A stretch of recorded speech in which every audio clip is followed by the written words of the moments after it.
Ayan, magandang umaga po. Nagluluto ako pang ulam. Mamaya po. Ito naluto sa amin ay mundo. Ayan.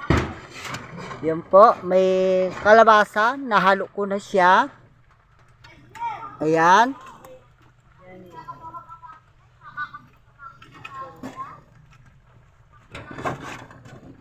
Masarap po yan. Konti ng asin. Ayan po. Naluto ko po yan. Kasi walang pang ulam. Nahalo ko ng bundo, kalabasa.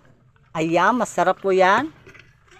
Medyo meron tayong maligsarap. Ayan. Ayan. Marunong din naman magsahin niya. Ayan po, masarap pong... Ayan po, masarap po idol oh. Sarap ng ulam, mundo ng kalabasa. Kasi pag may kumitiyo, halo, walang tuyo ako. Medyo walang pera.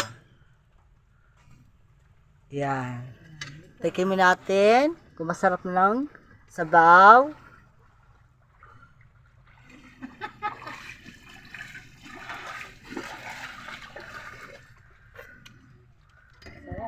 Sarap po idol oh. Naluto ko.